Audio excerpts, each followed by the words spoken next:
Okay, we're going to call the meeting of the Inspector General Oversight Committee to order. Ms. Burns, if you can call the roll, please. State Attorney Peter Antonacci. Present. Commissioner Manuel Farrar. Present. Commissioner Robin Fiore. Present. Commissioner Daniel Gallo. Present. Commissioner Ronald Harbison. Present. Public Defender Carrie Howitt. It appears we have a quorum, so we'll start with the introductory comments. If you have electronic devices, please turn those off. We do have comment cards and opportunity during the meeting to comment, so please bring those up if you can and hand them to the Vice Chair, who will hand them to me. Let's go ahead and go to agenda item number 4, the approval of the IG Committee meeting minutes from the semi-annual meeting February 9th, 2012. Has everyone had an opportunity to review the minutes? I'll move to accept the minutes. All right, there's a motion made by Commissioner Fiore to approve the minutes, seconded by Commissioner Holland. All those in favor signify by saying aye. Aye. All those opposed? Motion carries unanimously. The next order of business is the 6-month report by the Inspector General, and there will be a presentation by General Steckler. General Steckler. Thank you, Mr. Chair, and good morning to everyone. And hopefully you all have your packets in front of you. Okay, great. And the corrective actions will be in the back. Those are kind of a summary of all the things that happened in the 6 months. And a reminder that this is a 6-month review, so that 6 months is from January 2012 to June 2012. Okay, we're going to take you through the activities that we've done in the 6 months. I want to kind of go over some of the website that we're kind of adding to and some of the interesting things that we're seeing as a result of our website. Also, as the ordinance requires, we're going to go over some of our completed goals and upcoming plans, and we're going to talk about the budget. Last time we met, Mr. Chair had made a comment and asked me about our vision, so we actually went back to the office, and each section has now come up with their own visions in addition to the office vision. And as you see before you, the investigations, their vision now, and has always been to accurately and timely report areas where they want to identify misconduct, and they look for internal controls deficiencies, as well as make recommendations that prevent and mitigate employee wrongdoing and risk to future losses. With that being said, in the 6-month period of time, we received over 1,100 calls to the office. We have now separated our hotline, but interesting enough, very few calls are coming in on that hotline. So we're going to kind of focus on that piece for the future to see why are people really still using the main line rather than the hotline. Also, I'm going to show you our whistleblower posters. That actually has the hotline number only. So we're going to start to market that hotline a little more, but the majority of calls are coming in the main line. Average call we looked at was about a little over a minute per call. We had 251 written correspondences come into the office, and during this 6 months, about 76% turned into complaints. Overarching, it's usually about 80%, so it's pretty consistent. About 75 to 80% of the correspondences we get in actually are complaints. But what's interesting in that is many of the complaints are multi-allegations. It's not just one thing. And in this situation, we had 311 allegations within those 192 complaints, of which we looked more at the self-reporting that was mentioned last time, and only 13 were actually self-reported from the government. So they're still slow in reporting, but we're hopeful that they will continue to do that. The ordinance requires them to report certain elements to us, which are mainly types of criminal activity. The average time to review a correspondence is about 3.5 hours, and those can be, sometimes we get a 2-pager, and sometimes we get 5 boxes full of information. So, and that also includes walk-ins. That's over about a 2-month period. We kind of monitor that to see what the average was, but I know you all were interested in that, and that's pretty much over a 2-month period. It's about 3.5 hours per correspondence. Of the 192 correspondences, the majority of those, about half of them, we handle ourselves without opening an investigation. Some we refer out to the management, to the government, and others we have no jurisdiction on. But the majority, about half of those, we actually just handle without opening up an investigation or a review. Of the ones we did open, we had 15 that led to 7 investigations, 3 management reviews, and actually 5 we're assigned into the contract unit, and that seems to be happening a lot. We'll get something that falls within that unit, and they'll look at it from the contract oversight perspective. Allegations last time was typically, we always saw employee misconduct was a pretty high number, but contract improprieties is getting very level with employee misconduct. Those by far are the two issues that we're seeing, as a pattern here, and we'll look at it again as the annual report comes out, but contract improprieties is a big issue that people are reporting on. One other thing we've added is kind of the risk assessment module. I call this a decision tree. For investigations, we're looking at a few elements of what determines whether we open something up. Public health and safety is obviously a very important factor. Potential criminal violations will be an important factor. Dollar loss, weaknesses of controls, multiple entities with the same issue or multiple complaints on the same issue. So this is kind of the risk factor decision tree that investigations makes as they decide whether they're going to open up an investigation or a review. In the 6 months, they issued 8 reports for administrative investigations and 4 management reviews, and we referred 5 potentials over to the state attorney's office, and/or we work with law enforcement on those. They questioned identified costs of about $1 million in the 6 months, and now we're starting to see a little bit of recovery. And remember, recovery is going to be slow because a lot of times what we're finding is if the controls weren't in place, they can't get the money back. And we've got to get the controls in place in order to start recouping the money for the government. But we started to already get some, refunds back, and I'll show you a couple of cases of where we're actually starting to see the government get some money back. This is a very interesting statistic for investigations, but of the total corrective actions, we actually have 82% have already been implemented and 18% are pending. So there's only 4 left to be pending. What that's telling me is that in investigations, the government is taking those seriously, and they're doing the recommendations that need to be done. So that's a pretty good statistics, for them, that there's none that they have denied in the 6 months, even though a lot of times we'll hear them respond that they don't agree, but they go ahead and they make the change. They make the policy change. And I have some examples here. The water utilities, this was one where they didn't set up the meter, and we calculated, it was very difficult to calculate because there's 3 years of billing that we don't know what existed, but we calculated about not a little bit over, maybe less than double that, but the city actually got $32,000 back from the customer, so they negotiated that. We had a city manager's employment contract that was now in violation of state law with the new provisions that changed last year. They've changed that. Here's an interesting one where a lot of the contracting, they don't have to, the local government does not have to follow state law in many categories. But this particular category, they call it CCNA, it's the Consultants Competitive Negotiation Act, they do have to follow. And this was a situation where they did not follow it. And as a result, even though they initially said, no, we're wrong, they actually, the council stood firm on it and said, no, it needs to be changed, and they immediately they canceled the contract. So they did the right thing at the end of the day, which was important. Contract oversight. Their mission statement, this is really interesting. Yes, I'm sorry. One moment. Yeah. Could you go back to the pie chart? Terrific. At meetings in the past, we've struggled over what kinds of benchmarks would be appropriate and what kinds of things other than dollars recouped could be used as review elements. So I think this is a really good example of that sort of thing. It's non-monetary on its face, but it suggests really strongly that the recommendations are helpful. The fact that none were denied or, and that they're all in the process of being implemented shows, I think, a really strong relationship building element as well. So I'm very interested in this slide and maybe further elements that go into this in future reports, because I do think it's a way of showing your success in a non-monetary way. So thank you for that. I just wanted to highlight that. Thank you. Thank you. Excellent. And yes, since I've been here, I always used to say, if they take the recommendations seriously and make the changes, that's what matters. That's how you start to change the culture. So that's great. When we get into contracts, what we're starting to see is some patterns here that some of the governments actually do have policy on the books, but they're not following them.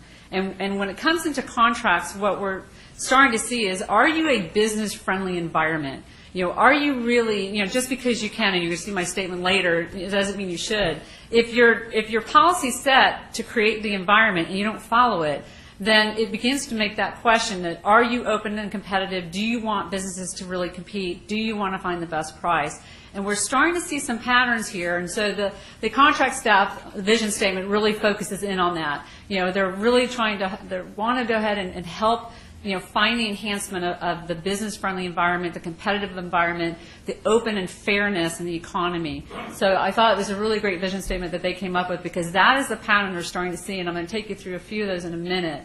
This is what we call their risk assessment module, and basically there's 15 elements that we look at on risk factors. For example, past contract performance, length of the contract, cost of the contract, how is it procured, numbers of subs, and et cetera. We'll look at those risk factors to determine whether or not we're going to go in and do a report and follow a contract. So we're formalizing these processes, on paper now. It's one of those things, you know it, but now it's formalized that we have these risk assessment modules on how staff will make these evaluations, and each one they'll go through and make that determination whether or not it's a high enough risk for us to take our resources and go there.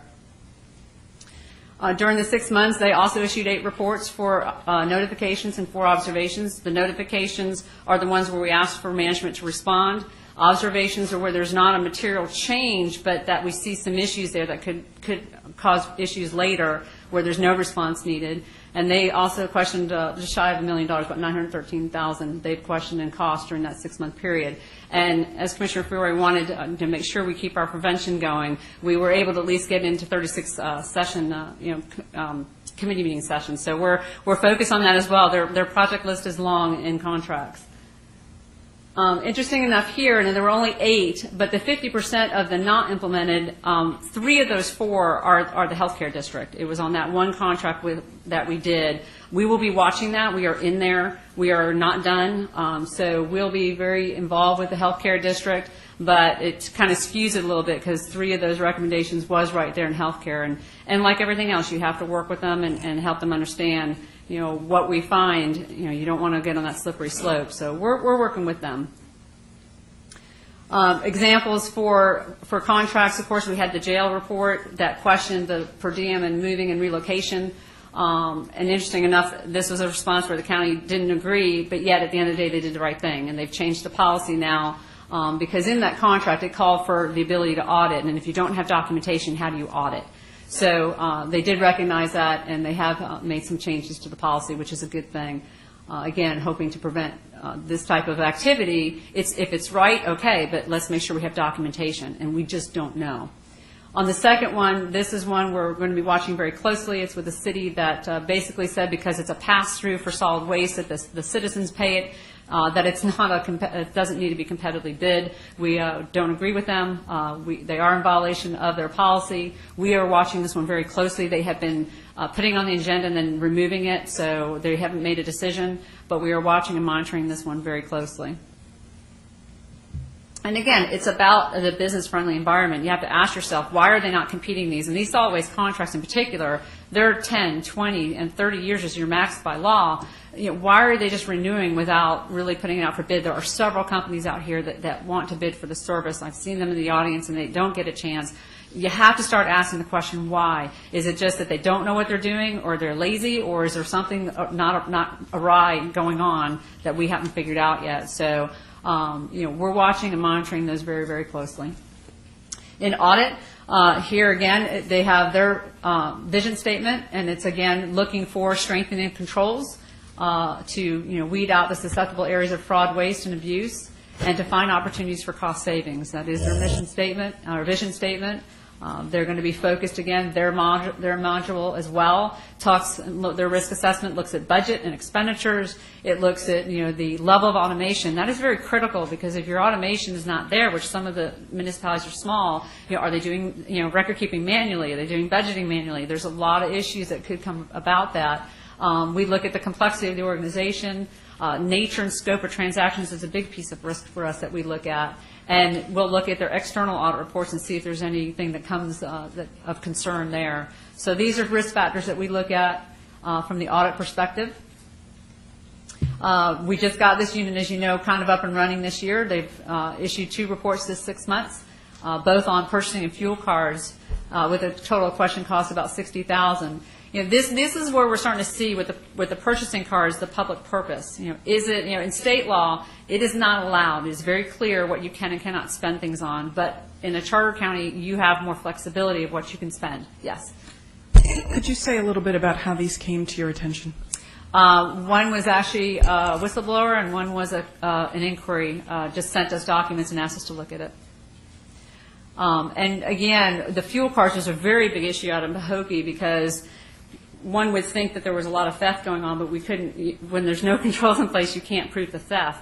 But clearly, there was a lot of fuel going out the door. And as even the mayor, said in an interview that, girlfriends, boyfriends, everybody's just filling up. So the good news is you put the controls in place, we stop that behavior, and we stop money from going out the door that probably shouldn't have been going out the door. Plus, we had some take-home vehicles that was in question. Yes. So the one that was not a whistleblower, was that a self-submission? No. There was someone that came to us, didn't file a complaint, but just gave us some ledger sheets and asked us, this doesn't look right, is kind of how it came in, as kind of like an inquiry. It wasn't an official written complaint. But it led us down the track where we started seeing items being purchased on P cards that technically were not a public purpose. Here, because the one audit we just released recently, so we got a lot in pending. So far, they've implemented 21% of the findings. A small percentage, one not implemented. And actually, the one not implemented was actually the recommendation of the fuel between Wellington and the Palm Beach Sheriff. They actually did something different. So it's technically, you could say it wasn't implemented because it wasn't the exact thing what we asked them to do, but they fixed the issue a different way, and that's fine by us. So pretty much so far, even though we have a lot pending, it's looking very good. And with audit, we really work with the government, so there's no surprises. So we anticipate the statistics to be pretty high in recommendations and implementation on audit. Excuse me. Yes. Are those recommendations largely internal control related? A lot of the audits have been internal control related. Mm-hmm. Yeah, and you'll see them in the back of your notebook. Yeah. We've got lots of issues with lack of controls, especially around purchasing cards, fuel cards. I think hopefully the other cities are paying attention and they're going to look at their own because there's and to the extent that the municipalities don't follow their own protocol, is that just because they don't know their own protocols, or is there? I guess there's a litany of explanations for that. Why? Yeah, I mean there's a mix. I mean usually when they're not following the protocol, we find that in contracts, in the contract oversight unit. That's more where we're seeing where people don't want to. What we see is this little statement at the bottom of a lot of their policies that the city manager can do what they want. And that leaves them very vulnerable. Are they aware that they're not following it, or they are aware? Mm-hmm. So it's not like they don't know. Mm-hmm. So they have their own reasons, apparently. And then it's up to the council. I mean, it's up to the city council and others to hold management accountable, and vice versa. If we've seen it where management did everything right and the council flipped on them. And, so it works both ways. It's not just one way. Mm-hmm. We've seen it happen where, everything's done right all the way to the end, and then when it comes time to vote and the city council gets involved, something dramatically changes. So it happens both ways. It's not. But for the most part, they're getting there. But contract oversight is probably the piece where we see the most pushback, where they're not quite so ready to respond. But we're hoping that they'll think twice and, again, typically when I see both parties get involved between the city manager and the council, things seem to get better and they do the right thing. In your estimation, is there any business reason for them departing from their own standards? We don't. I mean, unless there's something untoward going on, which we don't have quite yet. It's a red flag. It's clearly a red flag. When you've got a policy on the book, why are you not following it? Either you get rid of your policy or you follow it. So it doesn't make much sense yet as to why certain governments are not following their own good written policy. Okay. So we just keep shining the light. And these are, again, the examples of the purchasing cards and the fuel cards, and we found 6 take-home cards that we questioned as to what the need is, and they're examining that now. And what I did throw in was a slide from to date of the 133 corrective actions / recommendations that we actually issued. 68% have already been implemented. and we got 22% pending, which is a lot of the audit, because we just completed the audit not too long ago. So we're only looking at 10% that weren't implemented. So, you know, the statistics look pretty good. They're taking care, which is, Commissioner, what you mentioned, they're starting to take care and make the changes, which is great.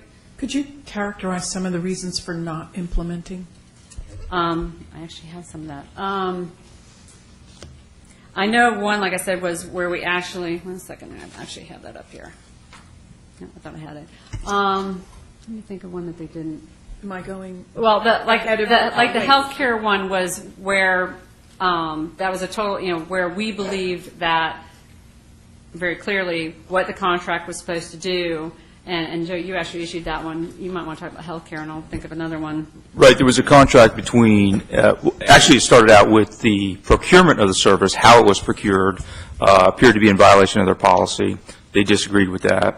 Additionally, it was payments made on the What that contract. means they disagreed. They said, you're wrong, or they said, we don't care. We pointed out the fact that they entered into a contract with an employee at the time. When the contract began, they became, you know, they terminated their employee status and became a contractor. They did not competitively procure the service, even though their policy clearly states that it should have been competitively procured. So they basically said, we disagree, and the others that we have was in the beginning with OSBA, with the Small Business Administration, when we did that very large management review, where we recommended that they, in the area of road construction, that they remove the SBE, and they did not take that recommendation.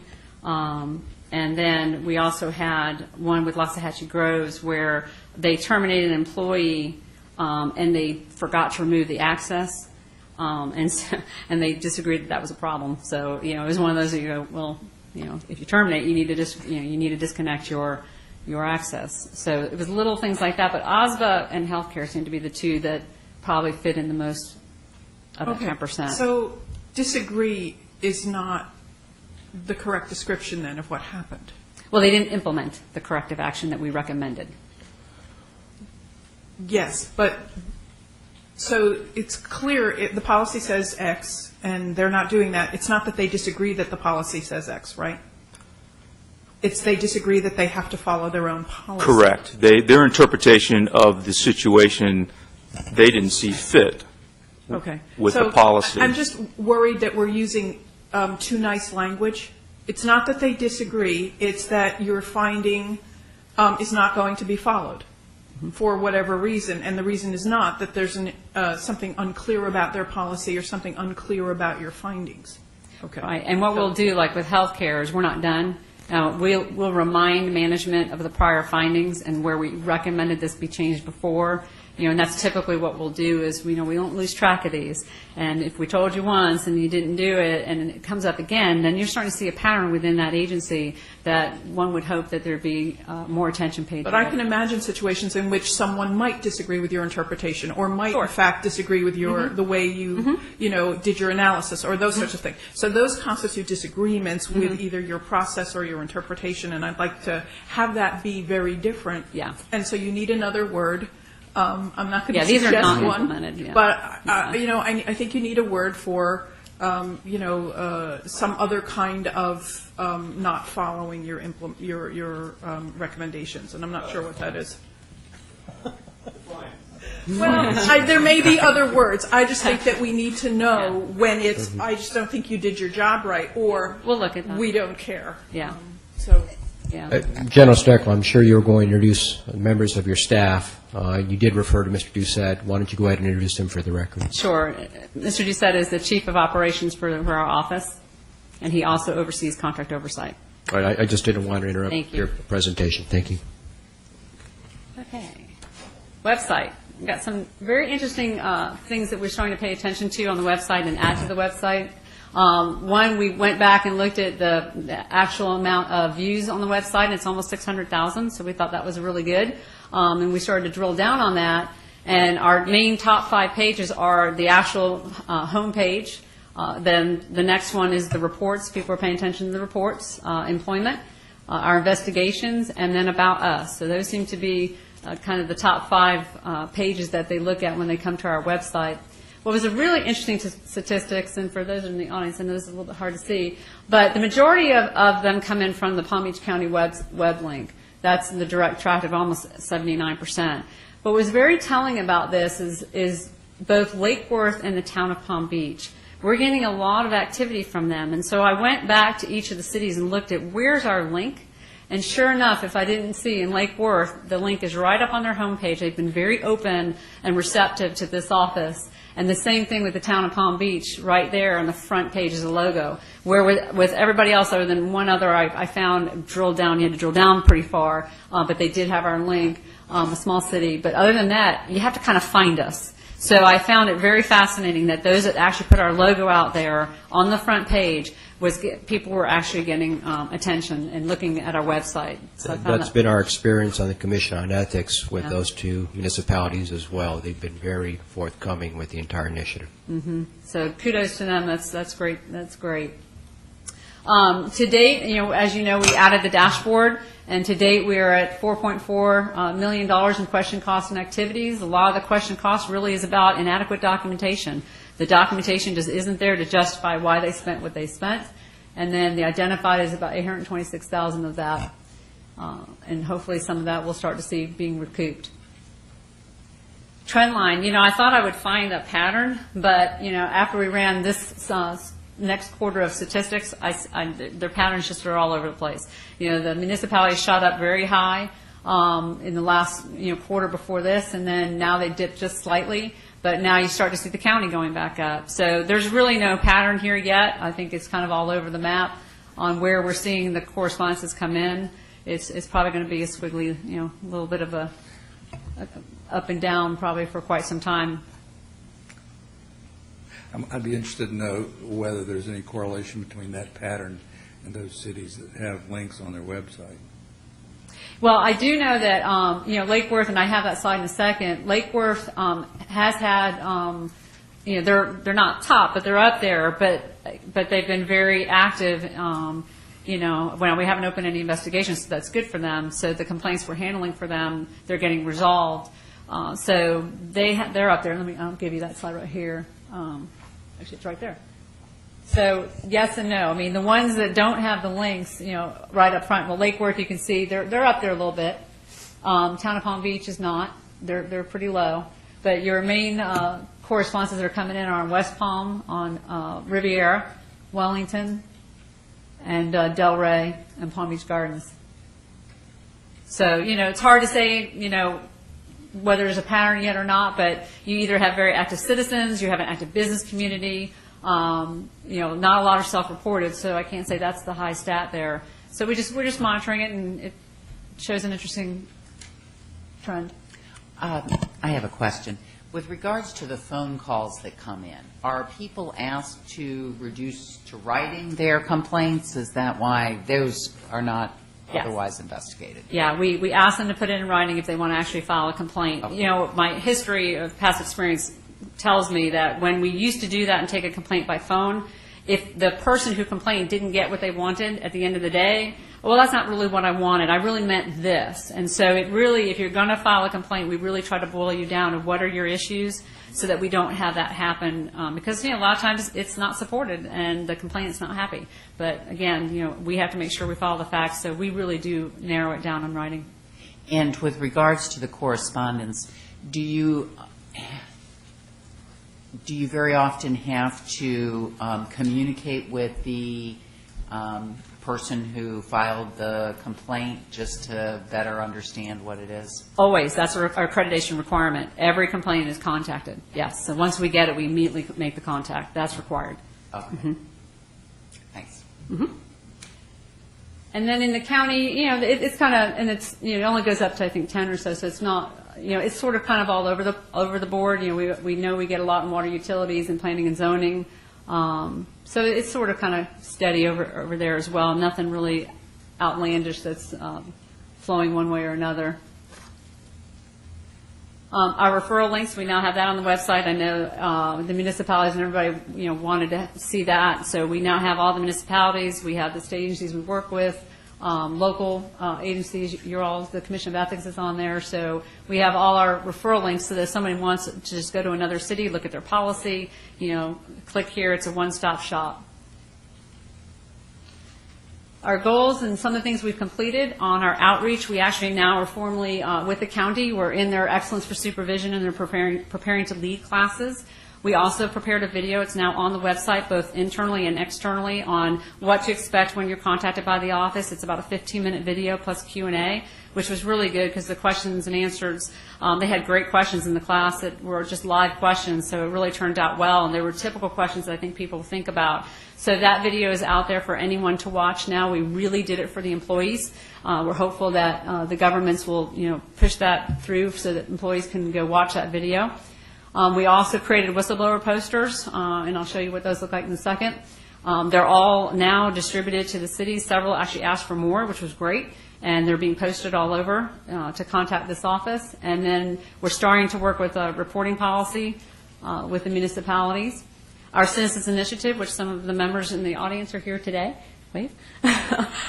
We created, a lot of people wanted to have volunteers in our office, and that's quite difficult with the standards and accreditation. So we actually came up with a Citizens Initiative, and what this group is, it's volunteers, citizens, anyone in the county. They come to our office for a training, and we basically train them on content, agenda content. What does it mean? What is a consent agenda? What is a regular agenda? What's sunshine? What does it mean when you have to, when you vote on something? And then we go into the intricacies of, what's a RFP, a request for procurement? What's an ITB, an invitation to bid? So that when they hear these terms, they'll be more educated when they start to see these things go about within their cities, within their city government. So we've been really working with the citizens. We're starting this program up. We've had 3 so far trainings, and it's been great. And they're there in the meetings, and they'll contact us when they think something's not quite right. They'll run it by us, and whether it becomes a formal complaint or whether we just talk them through and say, no, that was perfectly fine. There's nothing wrong. It really works two ways, because in some respects we're educating them that not everything's wrong and bad, and in the same token that when you see something, report it. I'm curious to know the degree of participation you're getting in these workshops. Well, we just started, and I think we have about 22 volunteers already. And so we've had 3 training classes. We try to have like 10 in a class, but sometimes, not everyone shows. So the smaller group, the better it is, because they can probably put a public comment card and talk about it. But the nicer it is, because we can really talk through the issues that they're seeing, and again, determine, whether what they're seeing is really, okay or not okay. But I guess at the end of the day, you'd say the citizenry is engaging itself in the process. Yes, they very much are. Mm-hmm. And we're looking for more. So we're hopeful that citizens that are watching, if you want to learn about the government process, call our office. And then, of course, as you all know, we received the accreditation on February 23rd. The report is on the website, so anyone can read that report, but we're very pleased that we were 100% in compliance. The narratives were quite impressive. We were very thrilled with our precision and detail, and that they acknowledged that, and that we were exceptional and flawless. It was a good day for the team. They worked very hard to seek accreditation, and they did an outstanding job. The team did a great job. On our outreach, on this tab, this is where you'll see where you can find the video and where you can find our brochures. And in fact, I think one of the brochures is on your table, and that's going to be this one. This is Shining Light on Government. We're now giving those out when we go to speeches to the employees and others and the citizens on how to contact our office and what to expect. So that's just a snapshot of what that looks like. But these are all on the website, so the citizens can go to our outreach tab and get that. They can look at the video. Here's our poster. If you know the facts, report the acts. And it tells you that you could be protected under whistleblower. This is where we're actually introducing the hotline number only, so to see if we can start to move some of the calls into the hotline number and get people used to calling that number. The neat thing too is we have the scan, so people can go up to the poster and scan it on their iPhone and go right to our website, which we think is pretty nice, getting up with technology. Trainings, presentations, we've done 92 of them in the 6 months and reached over 1,000 people. The staff are now, especially investigative staff, are very busy giving training presentations in the municipalities, which has been great. They're meeting with the directors and the lower level staff, and getting to know them. So that's been becoming really, really good. We're getting real positive feedback on that. Some of the things that we're doing with our business stakeholders is trying to identify some champions that are willing to give their time. It's very difficult, as we all know, everybody is busy. But we do have some business stakeholders from the legal community, the education community, the marketing community. I mean, you name it. We've got a good handful of people at the table. And so we've talked about identifying some champions to help the mission of ethics reform in general. And also we're focusing our outreach on business organizations, municipal chambers, and HOAs, homeowner associations. So we've been doing some speeches there. It's a little bit slow over the summer, so we're going to gear this back up when our residents come home. And also to facilitate, what the role of who we are, what we are in the education system, perhaps in public policy or public administration. So we're going to be working with the education system to do that as well. There's a lot that's in the theory area that we might be able to benefit what we do for them as well, and vice versa. Budget. We were approved for a little over $3 million. Before you get to budget, yes, could I just... absolutely. Sorry. Sure. I know that no matter what chart you produce, someone will want a different chart, so this is in line with that. Okay. I'm still looking for something that tells me percent effort on contracts, audit, investigations, like comparative, and numbers of people, numbers of staff involved in contracts, audits, investigations. In other words, I want to have a clear sense Okay. of where your workload falls. Okay. So next time. I can tell you that the staffing level is pretty equal across the board. The workload's kind of tough because they'll have fewer audits than a contract oversight investigations because they're much more lengthy in time. So it's a little bit hard to match that for you. But I can do a chart that equates open projects. Yeah, number of people may not, in fact, be the right metric. So yeah, we'll work on that. I'll try to come up. You'll tell me what the metric on it is. Yeah, sure. Thank you. Mr. Chairman? Yes. Commissioner Antonacci. This might be a good time for you to respond to the articles about salaries in the context of the budget. Rather than asking you a question, I'll just ask you to extemporaneous, if that's a word. We follow the county policy on the salaries, and when I got here, the county worked with me to establish those positions. What I can tell you is that one person that was hired above 10%, that actual director was actually a pay grade lower than my other directors. So, and I did that because I knew I could, and no disrespect to my director over there, I knew that we could hire a little less. So instead of putting it at the higher pay scale, I actually put it at a lower pay scale, which caused it to go above 10, but it was much less than the next pay scale. So that's what happened in that one. And as we talked about, the most biggest challenge, I said to the committee last time, is audit. It is extraordinarily difficult to find, and we're not looking for CPAs. We are looking for people who know Red Book and Yellow Book. And that function, that dynamic is not that readily available in this county or neighboring counties. It's a very difficult field to hire. In my former, all the auditors are in Tallahassee, and people from Tallahassee, many of them do not want to move here. So recruiting an audit is very difficult. So what we wound up doing is, and totally within policy, within the range, we hired some of the auditors in because we needed to get audit going. So that's what happened with that, but we followed every rule, and Joe, I don't know if you have anything more to add, but we followed every policy rule required. And only one was hired above 10, and that's because I put it at a lower, shame on me for hiring them for less and put them at a lower pay scale. Mr. Chairman? I think this is better coming from someone that's serving in the public sector now, but, there are people out there that are not your friends, and that this is a hot button for you in the future. And for my part, I think it's real important to keep on top of this. To eliminate this as a point of criticism. Because while all this other good work is being done, it's the kind of thing that people remember. The Post runs an article, whether fairly or unfairly, and the good work of the agency suffers the consequence. So I'd ask you for my part simply to keep an eye on that, and making no exceptions would be the better rule. understanding the reason why.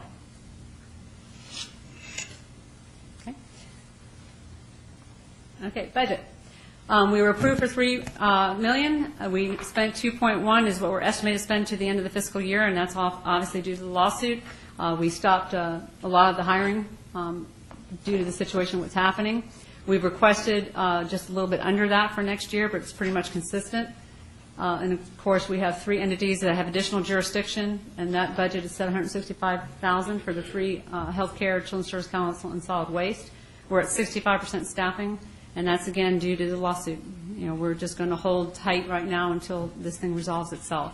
And for edification, the budget is 0.25% of all contract activity, and anything below that can be reduced by the Inspector General, to which we did. We reduced it to 0.18. So we are way below what we could be bringing in or what we could be spending. So we are a fiscal agent, and we're very careful of how we're spending the government's money. Some of the myths that I keep hearing from certain individuals, again, kind of, as Mr. Antonacci just said, everybody's looking. The IG budget is not an open budget. There is a cap, there is a max, and again, it's 0.25% of the contract activity, to which we are way below that. Second of all, if we even wanted to go above that 0.25%, it has to go through 2 steps. One, the review committee, which consists of 2 members of the city attorney, 2 members of the county attorney, and myself. So before we can even think about going above that 0.25%, it has to go through that committee, which if they are not paying or don't want to pay now, the likelihood of getting an increase is pretty slim. Once that happens, if it did, and maybe in the future there's workload, the recoveries, and things are great here, then it has to go to the board, and they have to approve above the 0.25%. So we do not have an open checkbook, which is what some of the individuals in the government have been claiming. That is not an accurate statement. And also, the minimum funding is based on the activity. So if a government's activity decreases, so does our minimum funding. But if the level of activity and contract activity increases in the government, then our funding increases. It's all connected. So it's not a pie sky figure out there. It is all connected to the activity that happens within the government. Is this information prominent on your website? No, but it probably should be. You're correct. That would be a really good Yes, banner correct. or tab or something. I just think this is really important information. Thank you. Okay. Great recommendation. If your capacity has been capped, you're hiring to 65% of your need, I guess says that there are audits or investigations or other things that ought to be occurring that are not occurring because of your limited staffing at this point. Is that correct? That's correct. We have a lot in investigations and pending. Contracts is overwhelmed, and that's why we put the risk models in place, because we've got to prioritize them. And audits, there's so many audits that could be done that are not getting done.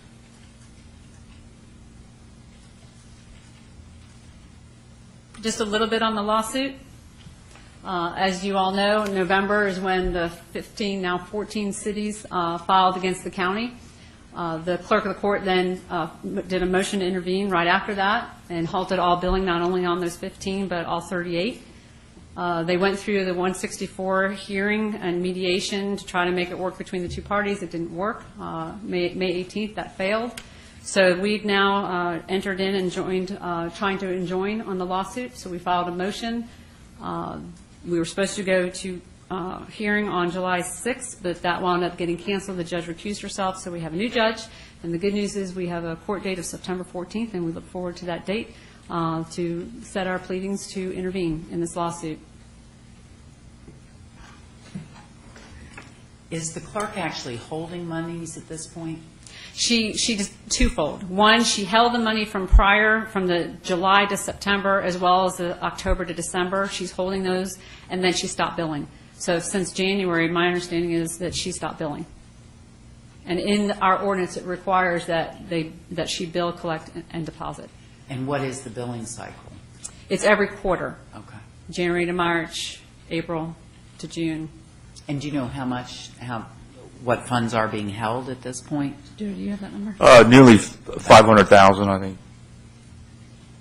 And back to the issue about sort of the backlog, assuming you were able to hire to full capacity, Are you going to be able to catch up on the backlog, or For the backlog for sort right of now, yes. perpetual? On the investigations, yeah, we would be able to catch up. And again, it's just, what it hurts is the timeliness, and then what happens is we're working an investigation or review, and another crisis happens or priority happens, or we have a government that asks us to come in and we have to put that aside, which we did in that lead worker case. We put it aside because it was an important case, but something else came up more important than that. So we're shuffling. And that's very distracting for the staff to have to, as you know, start a case and then have to, put it on the side and come back to it. It's hard. Okay, thanks. One last question on the billing. To the extent that billings aren't being done, I guess is one to conclude that when they are done, that these municipalities are going to get a big bill for several quarters or several an accumulation of several periods that. Well, one, it would be up to the judge to decide how this is all going to lay itself out. Clearly, I made a decision not to spend most of that money. I mean, we were $400,000 short last year. We're going to be short this year based on the current staffing, but I kind of made the decision we weren't going to add to that. So the harm is us. We're being harmed by not being able to get the job done. So we're trying to keep the funding at the least harm as possible, but that will, I believe, will be up to a judge to decide.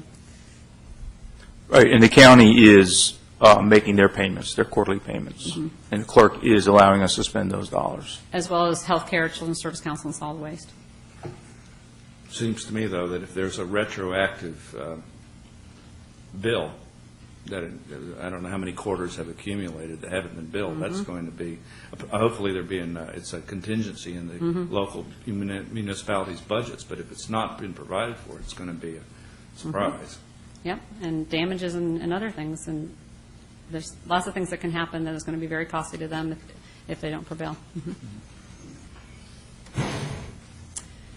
And last but not least, our vision statement, is about bringing a high level of accountability, integrity, and efficiency. And of course, we started this back when we only had the counties and the municipalities. We'll be changing as we do each year on our strategic plan. We will include our new contract for healthcare and Children's Services Council as well. But, when I really sat back and thought about this, it is the ABCs. It is about, action. You have to do something. So many people have committed to ethics reform, but you have to stay engaged and you need to get involved. And that's why I kudo the citizens group for getting involved, and you all as well as volunteers and all that are volunteers. You have to get involved and act. And two, it's behavior. This is, we say you have to change the culture, but this really, for the more I'm here, the more I see, you have to have a willingness to change. And the mantra really is, just because you can doesn't mean you should. And we see this over and over again, well, we can do that. Well, okay, but should you? Public policy, public purpose. Okay, so your rules are a little bit weaker than the state government, but does that mean you should do that, knowing that it's taxpayer dollars? So I really do believe if we focus in on that and people start to ask themselves that question before they do it, just because you can doesn't mean you should, maybe that begins to change the culture. And the lastly is courage. People are scared to report. It's still out there. They are so fearful. And not just employees, the business community. I hear it time and time again. They are fearful of being blackballed and not getting the jobs. There is fear in this county from both entities. And people need to establish courage to really, make this thing happen and make it work. So I call it my ABCs. Thank you, General Steckler. We'll start with questions from the commission itself. Commissioner Antonacci, you've asked a couple of questions. I don't know if you have any further questions. I think it would be a good idea on your webpage, since you see webpage looks pretty good. At least on paper, I haven't visited it. But for shining the light, it might be good to have a link to the clerk's file on this, so that people can keep track of the lawsuit. I'm pretty interested in if and why any municipality would resist the intervention of your agency into the lawsuit. What could be the harm participating in a lawsuit where there's a legal issue at stake that affects the operation of your office? Have papers been filed in that regard? Well, he doesn't tonight himself. I mean, he can tell you, he's been tracking it. I mean, there's been motions filed, but Bob put it into that. Bob is our general counsel for our office. Hello. Yes, actually, all three parties to the lawsuit, the clerk, the municipalities that are suing, and the county have all filed pleadings opposing our participation in the lawsuit. On what grounds? Let's see. They claim we have no capacity, the Inspector General lacks capacity to sue or be sued. They claim that we don't meet the general standards to intervene, and then they're disputing what issues that should be addressed if we are permitted to intervene. Everything but the kitchen sink, I think.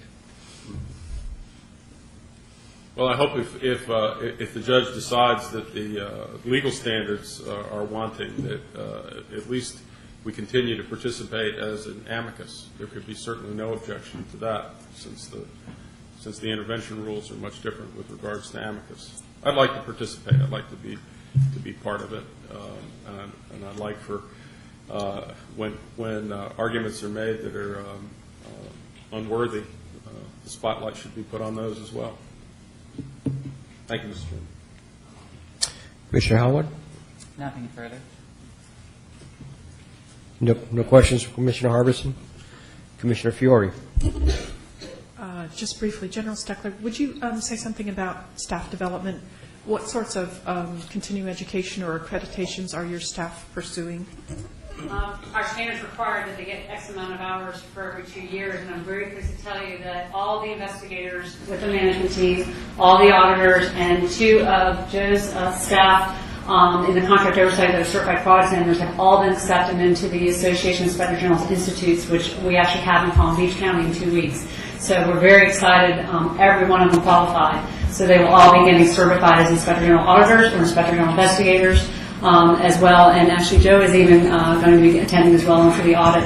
And then we have one that's going into the certified Inspector General course. So we're very excited that all got accepted. What's happening in 2 weeks? This is the Association of Inspector Generals does a certification course. They do it twice a year, and it's to certify auditors and investigators and Inspector Generals. And so I was fortunate being on the board. They thought Palm Beach County would be a nice place to come, and we were very fortunate. In fact, it is one of the largest full classes, so we got people from all over the states coming to Palm Beach County to attend this certification course, but you must qualify in order to get in, and every one of the staff qualified.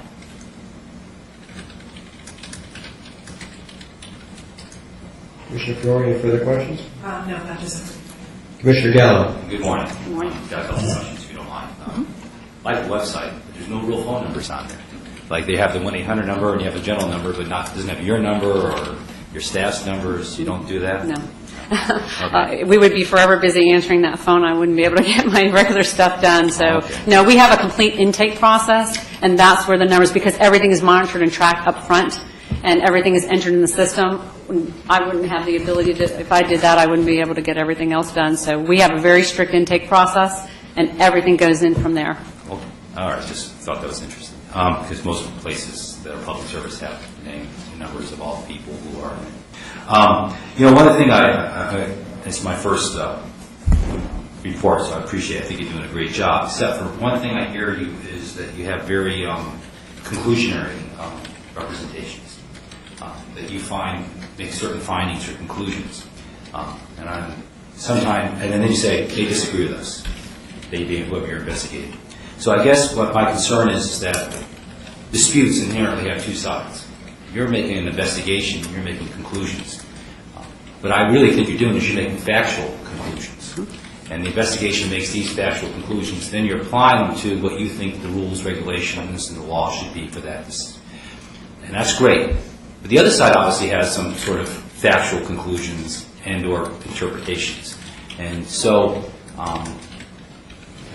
part of my understanding of this whole new process, which is I'm really welcome to it and I'm really excited to be part of it, is that we need to show some sort of objectivity, get away from any kind of bias.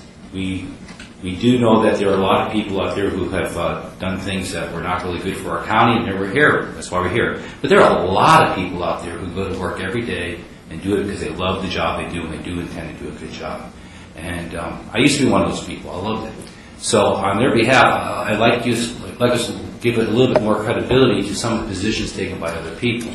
And what I do now, when I do like a coverage opinion, when I investigate a case for my client and I give them opinions, I say there are factual support for these conclusions. And I outline what the respective rule is and what the factual conclusions are.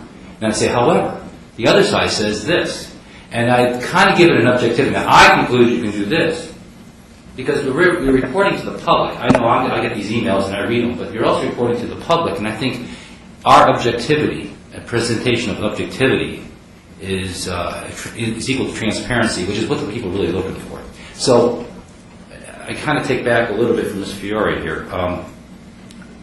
The way we term these things are important, because if we show objectivity, then we inherently have credibility. And I think that's what we're trying to establish. So when you talk about culture and stuff, I do recognize that. But I think sometimes it whitewashes over all the good people who may be doing something wrong, and they don't know it. And I think that's what your statistics are showing.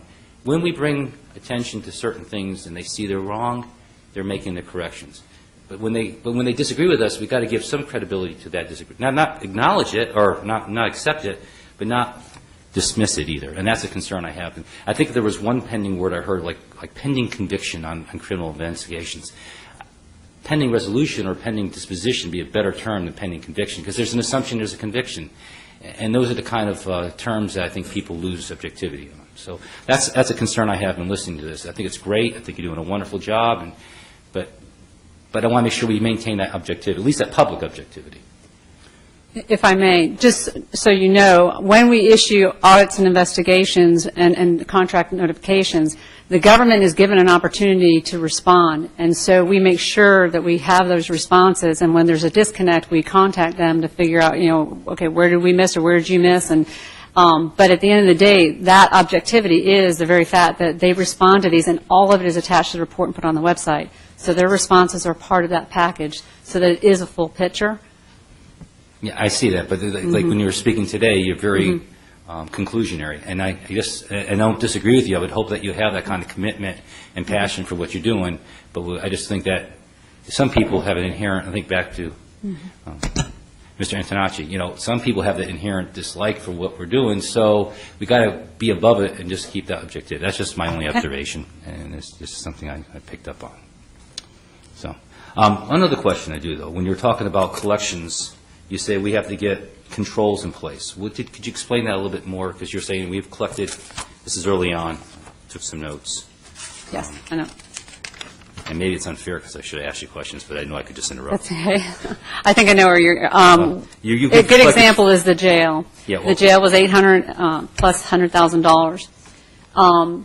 The contract for half of that allowed them to do what they did, where the other half, they could go back and ask for the money because of the lack of documentation and the requirement of the audit.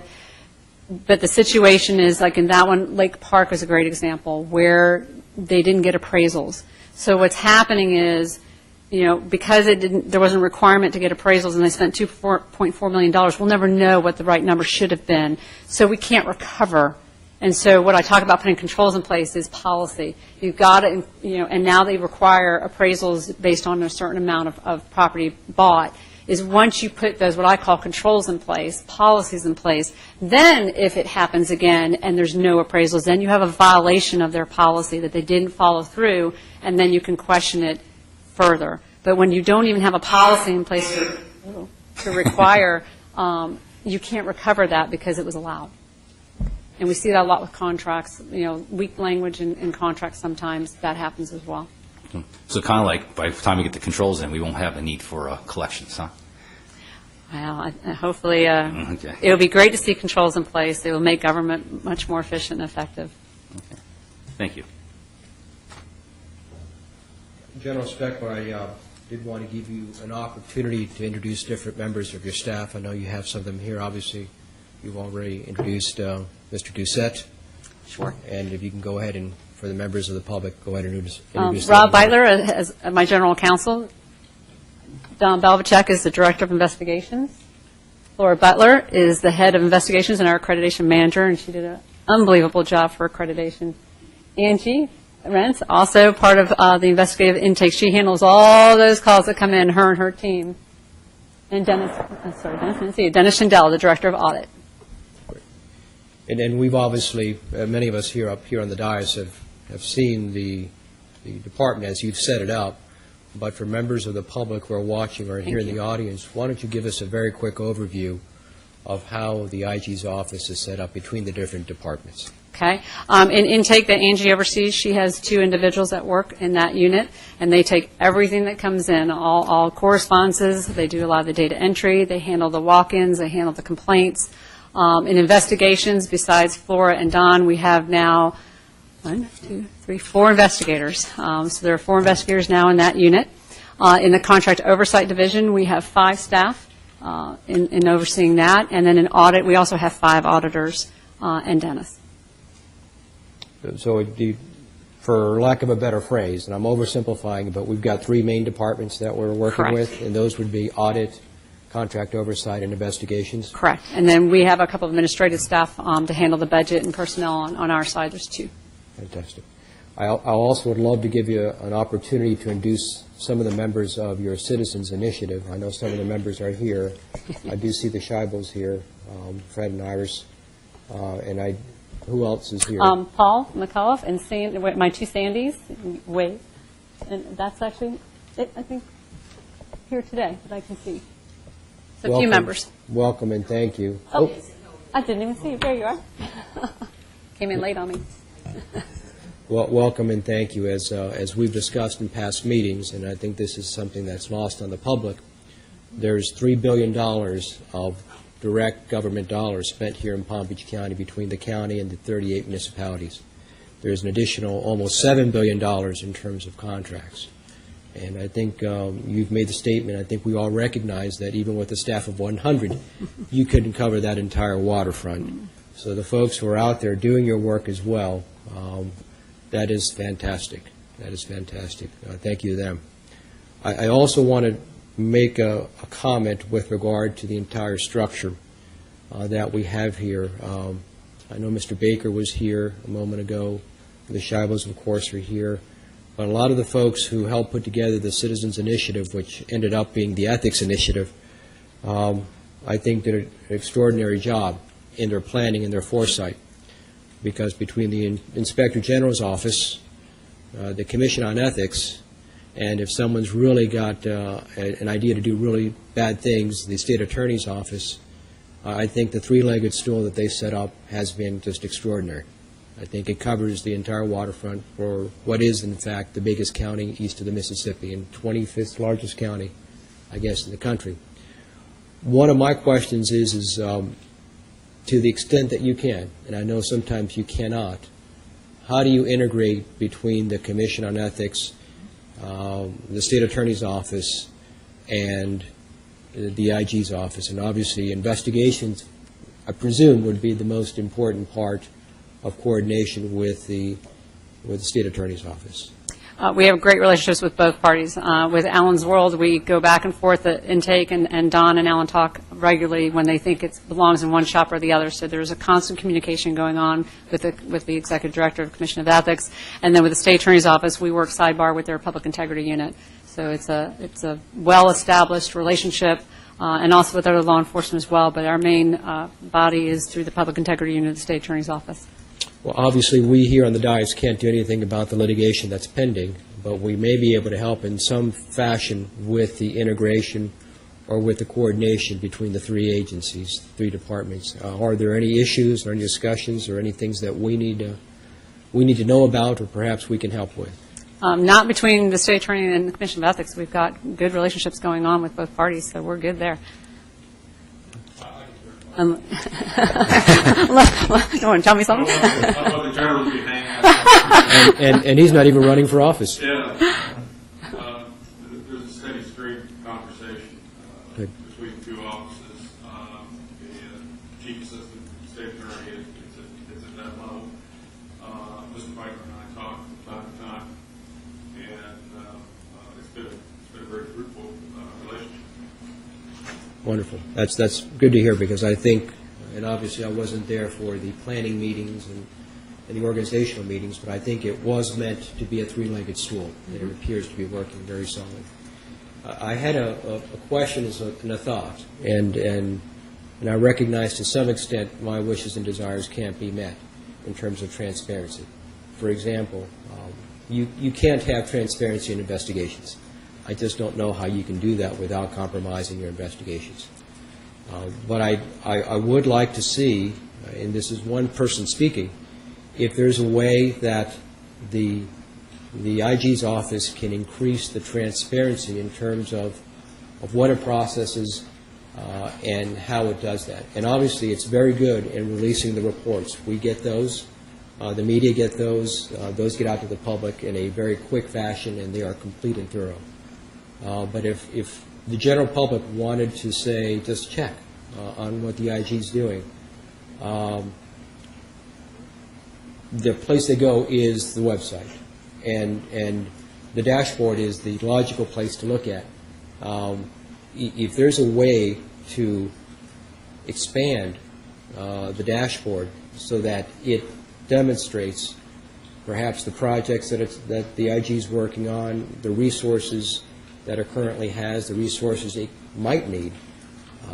And again, you tell us what can be done. I think we've always made a very strong effort here on the Oversight Committee to give you general thoughts, but not micromanage.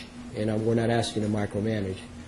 But if Commissioner Antonacci's comments are to be taken seriously, and I think they should be, transparency as well as the use of public dollars is something that the public is always going to be interested in. And I think rightfully so. So if perhaps by the next meeting, the folks can get together and think of a way to increase the transparency of the office without compromising the operations of the office. Obviously, you can have an office that's so transparent that you can't get anything done. We don't want that. We want it to be transparent and effective as well. My second comment is really more of a question in the sense of what do you see as the issues that we need to focus on here in Palm Beach County going forward. And I'll say this, I know we've got a reputation in the media, we call them Corruption County, but as I look around the state and the country, I don't know of local government, of any other local government that is under quite as much oversight as we are here in Palm Beach County, between the Ethics Commission, the IG's office, and the State Attorney's office, and the coordination between the three. I think that there is a lot of oversight. But, as always, there's always ways to improve or perhaps change directions or themes or ideas. Are there any directions that you think that we need to go, things that we need to take a look at, things that you think that we as a county, and not just the IG's office, should focus on? Well, I think we're headed in the right direction. It's just the shadow. I mean, we continually have a shadow over us, and until we get rid of that shadow, it's hard to move forward. A shadow in the sense of well, right now with the reputation? lawsuit. Mm-hmm. You know, it's one thing to say you have ethics reform and bring in all these entities, but it's another thing to accept it. And I think that's where we're at that impasse. And, you know, we've done all this, and they've done a great job. There's no doubt. Everybody said, you know, we're going to do this. But just because you say you're going to do it, did you really mean what you wanted, and are you willing to accept it? And that's the part when you see the constant battles, you wonder, you know, is everyone really accepting ethics reform? And so I think that's a continual challenge for this county. Yes, they've made great strides, no doubt. And some are, like, you know, Commissioner Gala said, there are great people, and I take pride when I cannot support a finding on someone. It is just as important to clear someone as it is to say somebody did something wrong. But I think we're at this, you know, we've done all this, and it's here, but is it being accepted, and is it you know, as a culture that we really believe in ethics reform? And I don't think 100% that we're there. I think we're on our way, but there's more to be done, and citizens need to stay engaged in this and demand better from their government. Commissioner Harbison. I think it's appropriate time to underscore some of what has been said here today. And I agree with Mr. Gallo. I've met some great people in the county government. In fact, Lenny Berger, Brad Merriman, and others like that in the county. Once it was given the task, they were the architects of I think, a very an ethics infrastructure that I'm very proud of. But make no mistake about it, this was a bottom-up initiative from the citizens of Palm Beach County. And I think that the reality is if you're going to see ethics reform in any place, it's not going to come from the top down, it's going to come from the bottom up. And so with that said, I think one of the most important things I've heard today is about the citizens initiative. And the people that are participating in this are really the only solution to seeing this thing through. Because if this thing should implode by lack of community support, you'll see apathy at a level you've never seen it in government before, in my opinion. So I think that the Citizens Initiative support for the Inspector General's office is perhaps one of the most important things that the citizens of this county could do. At least that's how I personally feel about it, because you can't complain about government if you don't take some steps to do something about it. And this is a perfect vehicle or mechanism for the citizens of Palm Beach County to change the culture in which they live and the governance within this county. So we have things in place created by the citizens or initiated by the citizens, and it's just important to follow through with that. That's my commentary, sorry. I don't want to give up on the top-down part. I think, government officials do want to do the right thing. They need support in that. I think business leaders want to do the right thing. They need support in that. Part of what establishing a culture of ethics means is giving them that support, and I hope that's what we're doing on the Commission on Ethics and in the IG's office. And I think that we can count on a bell-shaped curve. I work with corporations, hospitals, government entities on ethics all the time, and I say, show me your line item in your budget for ethics, and almost no one has one. And I really believe that if you are not devoting resources to something, you don't really care about it. So if you say you care about ethics, and you say you care about educating your staff in ethics and all of those sorts of things, you need a line item in your budget. You need to focus on it. It needs to be part of your business plan or your general objectives. So I'm happy to see that we're having the discussion about finances, but the distribution of people is a bell-shaped curve in almost every trait. So we have some people who are profoundly ethical, and for them they don't need ethics or religion or morality. That is their essential character. We also have people who are profoundly evil, and to them ethics has nothing to say, and most likely religion and morality have nothing to say. But for all of those in the middle, including myself, we need support. We need a community consensus about the right thing to do. And in some ways, the ethics ordinance is amazing because it is that community consensus. You're right that it's not accepted everywhere by everyone. And that's because we live in an age, I think, where if you don't like a rule or a law, you litigate it. We no longer have a world in which people agree that they will abide by the community consensus. So everyone is out there as an individual litigating every possible thing that they don't agree with. I think our ordinance is a community consensus. I'm proud of our community, and I would like to see those who have not yet identified themselves with that consensus to do a lot of reflection about why it is that they're not either engaging or identifying themselves with that consensus. And if it's self-dealing, if it's personal gain, I think they have to identify that in themselves. If it's just, I'm too busy, I don't really want to deal with this, that's another kind of personal reflection. But I think everyone does have to engage in that reflection about why the community consensus is not binding on them or does not call them to change their ways. And so I hope that all of us, when we think about the culture of ethics, are actually not thinking about the rules, but thinking about the way in which the community grows and prospers, and how ethics is part of that. So I like rules, and I like standards, and I like audits, and, all of that stuff are important to me. But as an educator, I'm mostly interested in how people reflect on their role in this community process. General Steckler, you alluded to this a few times during your presentation, and it seems that one of the things that we need to do here as a group of citizens and society here in Palm Beach County with respect to government is perhaps review the controls that are in place. Did I get that sense correctly? Perhaps you can expand on that a little bit. Well, as we always say that when we issue reports, it's for everyone, and so we hope that each individual government is reading the reports, especially when we talk about purchasing cars. If other governments have that, they should read on that and glean from that on how to put controls in place without us having to come in. That's why we always say it's you get all services. It's really about getting the transparency of the report out there, so that other governments can look at it and say, oh, we better go check our controls. We better go see if we're doing what we need to be doing.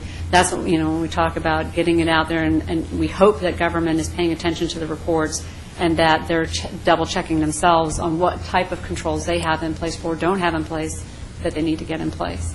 So it's an education. And then, again, from your perspective as well, are there other things that we should be doing here countywide that would help the entire culture and government and the citizenry, other than in addition to controls? Well, again, I think it's staying engaged. It's becoming involved, having the courage to come forward, staying engaged in the process. I mean, everyone up here has talked about it. It's not just the checks and the balances and the standards and the policy. It's the commitment from within.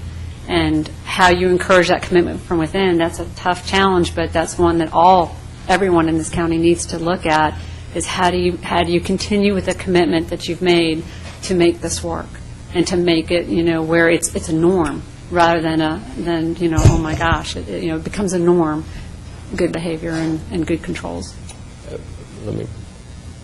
One final question. Going forward, I know there's a possibility of a contract for the Convention Center Hotel being built, which would be a very large contract. On the horizon, do we have other issues, such as possibly that your office might be focusing on in terms of things to look out for, things to focus on, things that we in the county should be aware of?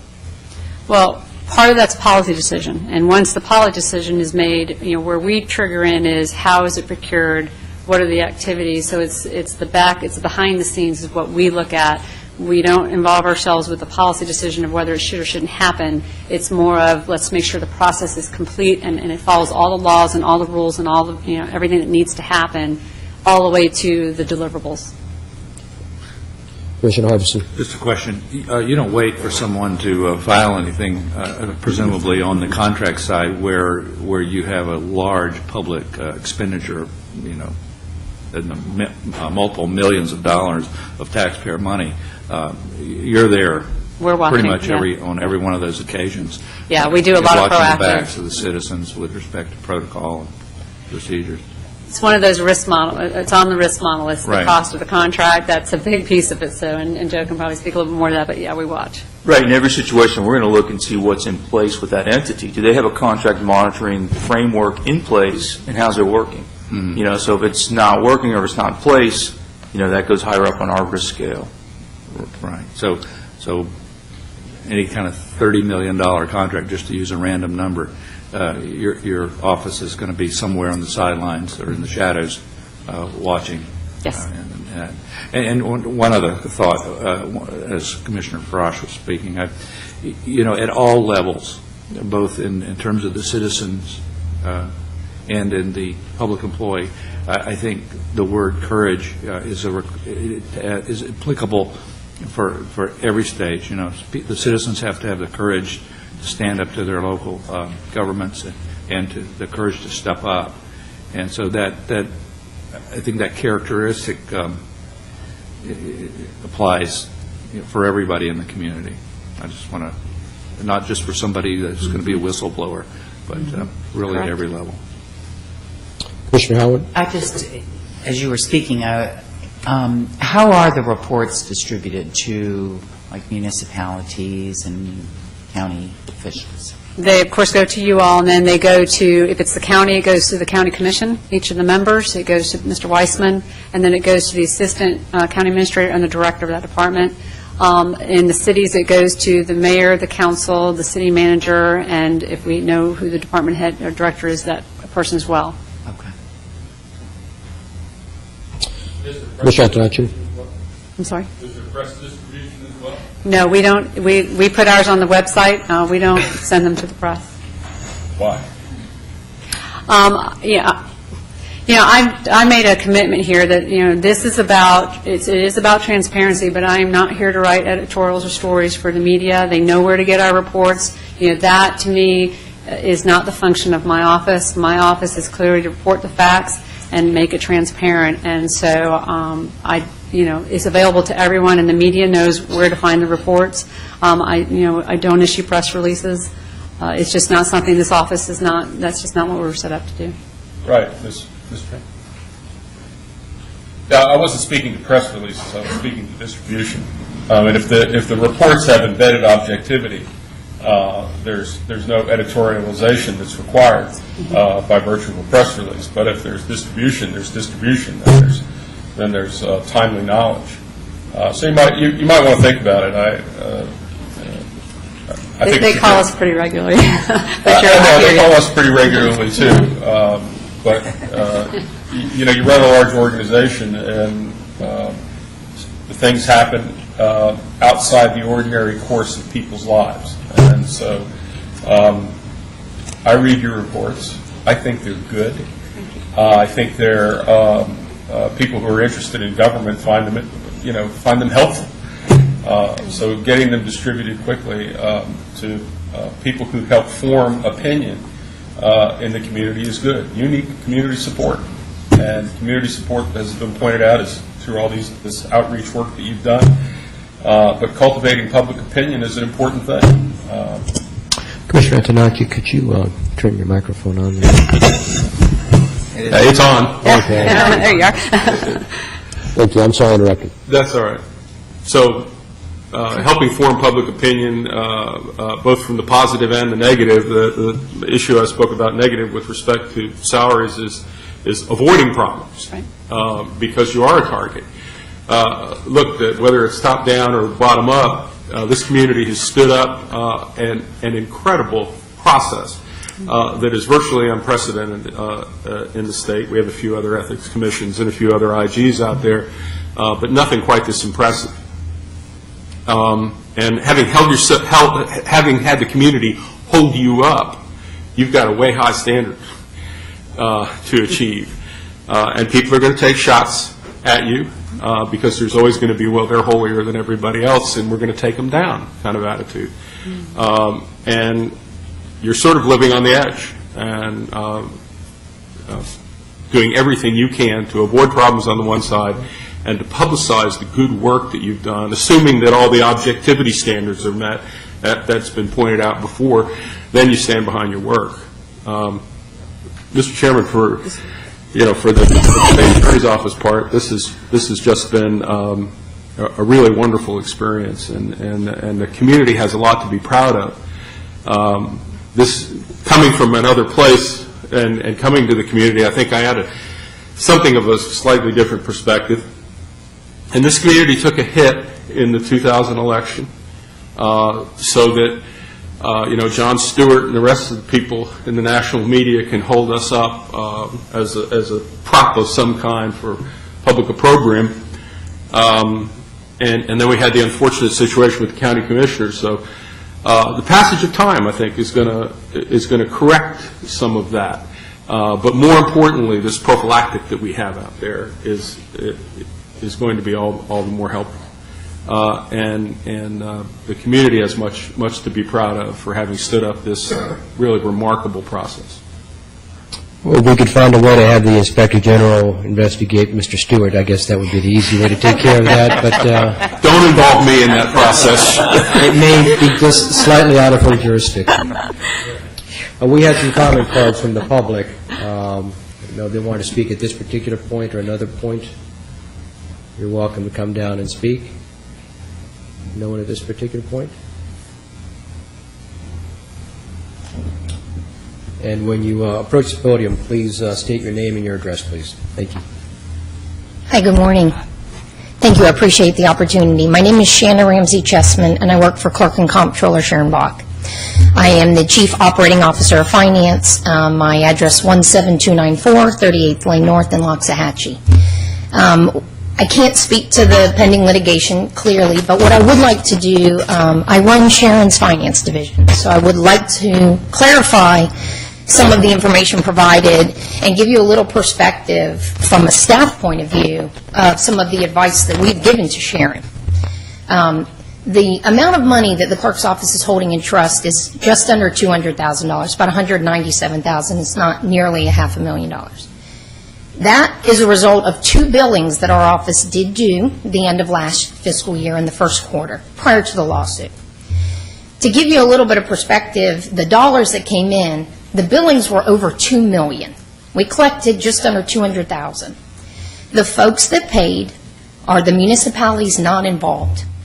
Generally tend to be the smaller municipalities. The larger folks involved, none of them paid at any point in time. Even if we continue to bill, the dollars we're talking about coming in this year are in the $200,000 or so range. The big dollars are really from your larger municipalities. From a staff perspective, what we're looking at, the clerk is independent. We really do not have a dog in the hunt to the role of the Inspector General. But what our role is independently to protect taxpayer dollars. And with pending litigation about the legality of the dollars, our concern was to ensure and ask direction from the court regarding the billing methodology. And that's what we've done. We have been partnering with the county. You may know the county has been working with those municipalities not involved to do separate grant agreements. Our office is partnering with the county to do that. Those dollars are starting to come in, and we are posting them accordingly. So I simply wanted to take a moment, and I do appreciate to let you know what our thinking is in this process, what the scope of those dollars are, the kind of impact that we're talking about of what we're holding out of a $2 million plus is a small proportion. That's neither here nor there to say that it is or isn't anything. It's just to bring a little perspective. But I do hope you understand that as the clerk, we're simply attempting to carry out the duties that we believe that our office has been tasked with. I appreciate your time. Thank you very much. Ms. Chessman, I think Commissioner Fiore had a comment, and thank you for your comment. Thank you. I appreciate it. And this really is a question for my own understanding. Sure. If you have a valid ordinance and a, clear rule, Right. what is it that is confusing, or what is it that the judge needs to tell you? I don't understand The that. legality of the methodology is what's at issue. Whether or not the collection methodology in the ordinance is valid. Here's the issue for the clerk. All of the revenue in Palm Beach County comes through our office. If ultimately the judge rules that that money's to be refunded to those municipalities and those dollars have been spent, there's no money to refund. The clerk's office isn't a revenue generator. Now you have a situation where the county would then have to appropriate dollars to give back to then redo the That wasn't ordinance. my question. What is the question about the validity of the methodology? It has been, the legality of the ordinance has been challenged. There's no precedent. There's no precedent. What is? So what the clerk's office is looking for is Is the ordinance valid? Is the ordinance valid? Is the collection of the dollars, is it legal? We cannot spend dollars that are not legally appropriated. There is a challenge as to the legality. This is new territory, so we are in awaiting the direction. continuum of the universe, there are challenges that are, specious, and there are challenges that are substantive. Correct. And not all challenges rise to the substantive level. And so what is the question about the validity? Okay, again, I can't speak to the particulars of the lawsuit, but the legal challenge is as to the legality of the county under that ordinance to assess those dollars. So I anybody, think that's the position of the objective municipalities. Correct, that is not, we're not in so that lawsuit. the clerk would not collect any monies that anyone challenged?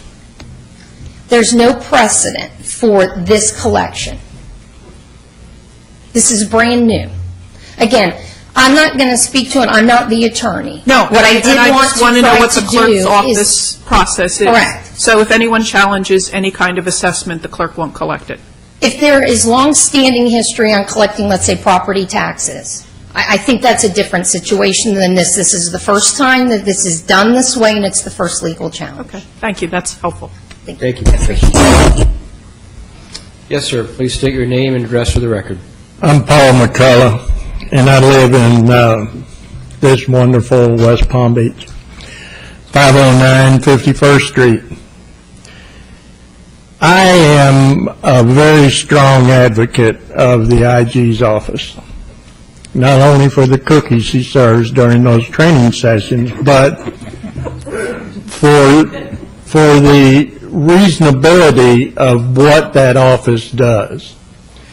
And if the cities could ever understand, and the city I live in is one of them, that this is an office that will help you keep your butt out of hot water down the road, that they're not going to do anything about these issues until they've told you and you've ignored them.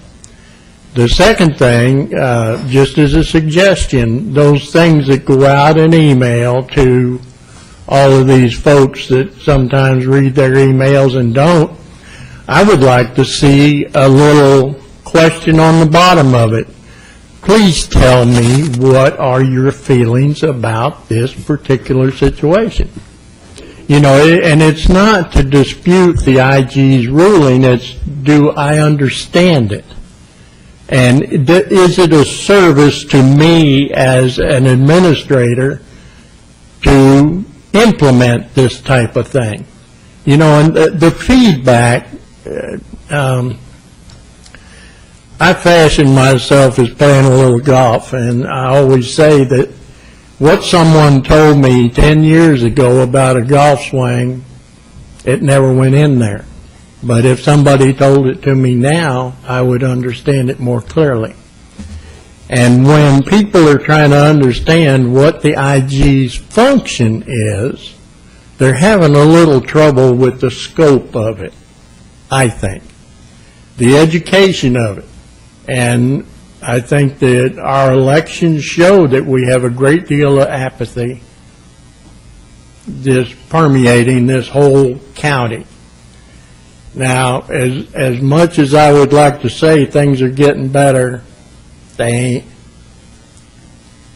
We still have the corruption, and we have the latent corruption, the under the radar type of stuff that people do and put over on the citizenry, and the citizenry doesn't understand how they can get that rectified and straightened out.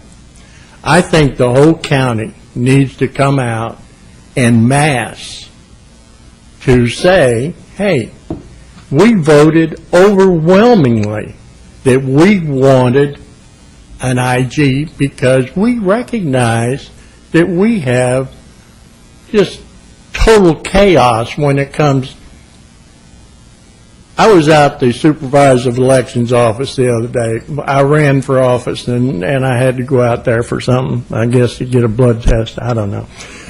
But the thing was that I looked at the plaque on the outside of that building, and it said Commissioner McCarthy, Commissioner Mazzotti. You know, come on, gang. This is 3 out of, at that time, I think it was 7 commissioners that hit the Dixie because of their actions. And those actions probably could have come up top a lot quicker if we'd have had a vehicle for me as a citizen to go through to get that investigation started. And the retaliation thing, that does bother some people. And I think that people need to understand that you're not going to get anything done if you don't do something about it. And as I said earlier to Mr. Haverson, I would hate to go to my box understanding that I knew something was wrong and didn't do something about it. Now, I would urge everybody that, I don't know if anybody watches this stuff, but I would urge everybody to get involved. Get to hold of Cheryl's office. The cookies are great. That's a side thing, but the thing is that you're going to learn something about how to start this process. I've been trying to look up the address of West Palm Beach City Commissioners and the administrator and the attorney and everybody else, but I never really knew which door to open to start going there until I went to those classes to understand what I could find out and what was good to find out and what was superfluous. It didn't matter. I appreciate y'all's time, and trust me, this county still has Corruption County. This city still has Corruption City. When we have a city administrator that's making $288,600 a year, and he can't get a job in Sarasota County for $100,000 less because of the corruption that happened on his watch, you don't think it's permeated the whole state and probably the nation, just like Bell, California, and other places? We've got a bad reputation. And until we fund the office that is going to help us straighten that reputation out and tell these cities, hey, your citizens voted for this thing. Give it to me and pay for it. Appreciate your time. Thank you, Mr. McCollum. Ma'am, please state Yes, your name. good morning. address for Sandy the record. Metkovich, 4112 Shelley Road North. I'm ashamed to say West Palm Beach, Florida. I was one of the invitees to the Inspector General's initiative, and I'm almost sorry to say I went because it was such an eye-opener, and it's, oh my God, what she's talking about, they're doing. The city commission, the mayor are doing. And then you really start to get involved in it. And I'm a homeowner, I'm a taxpayer, and I'm a voter. The county overwhelmingly voted for Ms. Steckler, not because we had a few bucks we didn't know what to do with, because the citizens realized how desperately she was needed. The corruption with the county commissioners, I think 4 of them, 3 of them in prison. The city commission, 2 of them in prison. And in my opinion, we didn't get them all. A couple more left to go. I, for one, am eternally grateful for Ms. Steckler. I'm grateful for her staff. I apologize to Ms. Steckler and to the staff because of the lawsuit that the city of West Palm Beach initiated for the sole purpose of making the IG go away. Stop their funding. What you got to investigate? There's no money to pay investigators. The city of West Palm Beach had an internal auditor. Her name was Miss Isaacs. Devoted to the city. Should have retired, could have retired years ago. Loved her job. Loved it. The city cut her budget in half. She went, I believe, from 6 employees down to 3.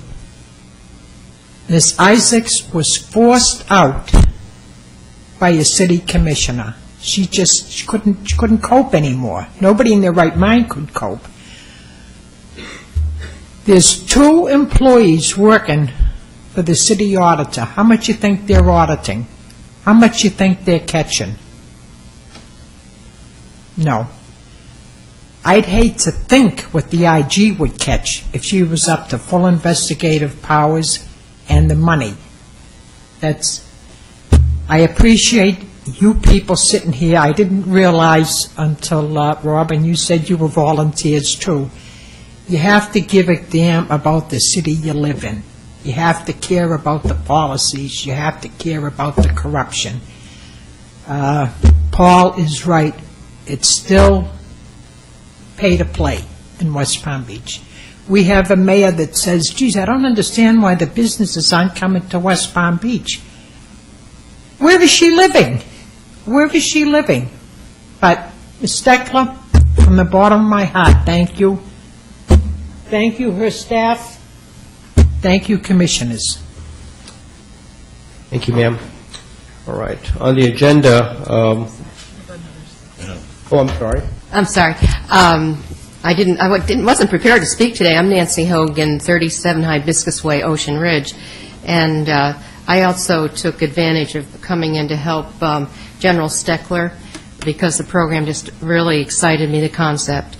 And I've been trained as a government auditor, but to have this line of communication, and the cookies are good, but we shouldn't mention cookies anymore because somebody's just going to write a letter to the editor.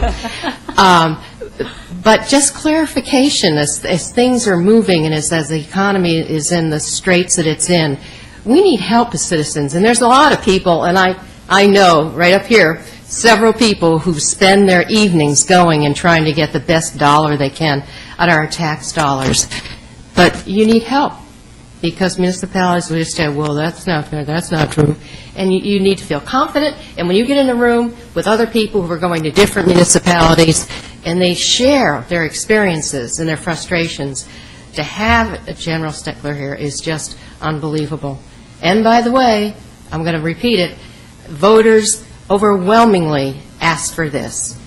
And when I leave here today, I'm going to the Chamber of Commerce luncheon for Boynton. I'm very active in it. I'm an ambassador.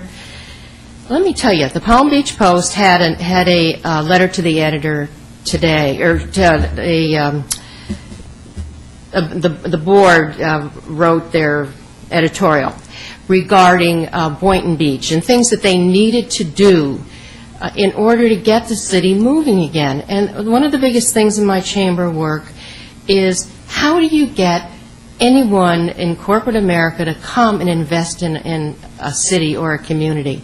Well, you've got to have your basic act together. And if ethics are sitting out there as an issue, and we have a long, unfortunate history. Mary McCarty was a friend of mine, and things happen. But the fact is, government has got to continue, and it's got to do it in the light of day, and it's got to do it that everybody has the confidence, especially those who are going to invest in your community, whether it's corporate America or it's the person coming in for your school system. Very, very important. So I see that the League of Cities is represented here today. I hope they'll give us an explanation of why they are concerned about this. They were in the best position when this came up on the ballot to read and understand what they were voting on. So when they say today that they didn't really understand what they were getting into and the cost, I say, if you can't figure it out, how do you think a citizen sitting in the back of your chambers is trying to learn how their dollars are spent? So my experience has been great here, and I'm going to do the best I can to continue. Thank you so much. Thank you, ma'am. I think if my name, Richard Radcliffe, Palm Beach County League of Cities, I think if my name was taken in vain, I have an obligation to stand up here and say something. First of all, the cities, all 38 municipalities embrace the system. There's a lot of misconceptions of what is going on. There is an issue of 14 cities that have filed a lawsuit, and this is not the League's issue. The League is out of this. The League is allowing cities to have their own opinion. There was 24 cities who have paid the money, have sent it to the clerk, and have nothing to do with the money not leaving the clerks. They have done that. But everybody embraces this system. The court case is about not if she'll be funded, how she'll be funded. She will be funded, whether it's funded through the Lozier system, which we're using now, or through the county general fund, however it's going to happen. It's going to happen. But the cities are not against this at all. The lawsuit, we are not part of the lawsuit, but the lawsuit was not meant to stop this system. This was overwhelmingly, as it's been said here many, many times, supported. And we all know that, and we've all embraced it. We've worked with the Commission on Ethics. We've worked hand in hand, the League of Cities, setting up systems, working this out. We have the best system maybe in the country. And we should be embracing this, and we should be looking forward at what we're doing and how successful we are. We set up a lobbyist registration system with the help of the Commission on Ethics for all lobbyists. That was added too. We have cutting edge here. The people that went to jail, and we all have to stop saying C County, because the shadow will always be there as long as we say it, as long as we talk about it. The suit will get solved. This is going to be funded, and we're going to move forward. This isn't going away. Nobody's going to stop this. And we're all moving proactively together. And I think we have to look forward at this is actually ground zero. This is going to be one of the places that this country, just like when you alluded, our state attorney alluded to the 2000 election, we got a certain notoriety. I think we're going to get notoriety here for being the place that started this. These are, and I guess seeing your perspective coming in from afar, you see how great this is. Sure, it's new. There were no instructions here. We kind of grabbed things from Miami-Dade. We grabbed things from here. We put things together. We're going to have to readdress a lot of this over time. But it's working very, very, very well. And that's what we should be doing. We should be embracing ourselves and looking to the future, because these little bumps in the road, we're going to get past them. Nothing's going to self-implode or go away or die. Everybody has embraced this. We all work together. And every time these people go out, they are training everybody in that city, 38 municipalities. Everybody that works for the county or for the municipality has received education, and they're going to receive more education. That's a wonderful thing. That doesn't happen many places in this country. And I think we have to embrace this and look forward to the future and not dwell in all those people are out. They've done their time. They're gone. They're having other lives. And we're still talking about them like they're here. They're gone.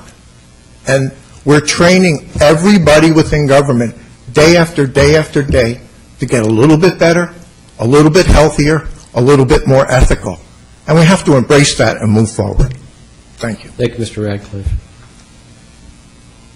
Any further comments? General Steckler, it's fair to say, you don't have any enforcement powers per se. You do investigations and you write reports. If there's something that needs to be referred to the state attorney, of course, your investigations go there. But otherwise, you're preparing a document.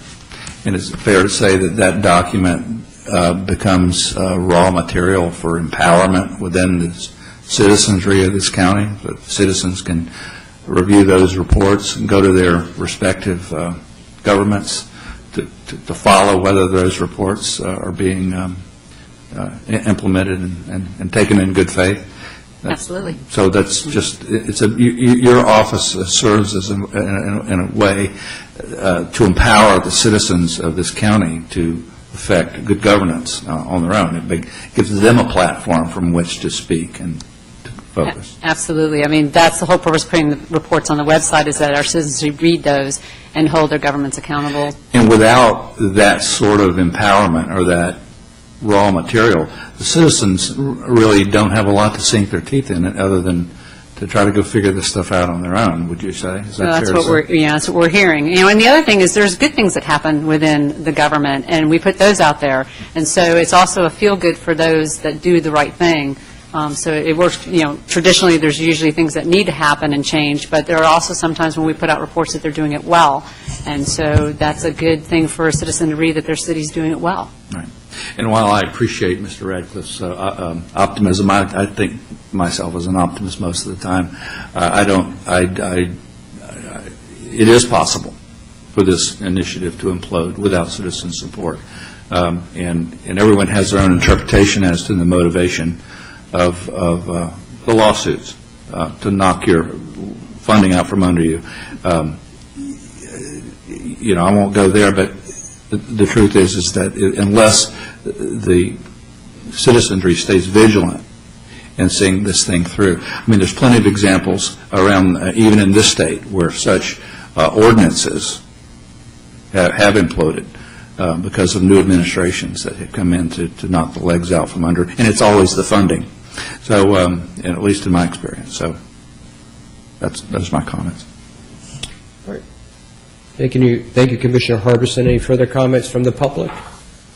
Hearing no comments, we'll move on to the agenda item number 6, policy development. Ms. Steckler, would you going to cover that, or was Mr. Doucette? Briefly, this was a issue or discussion that came up in the October meeting.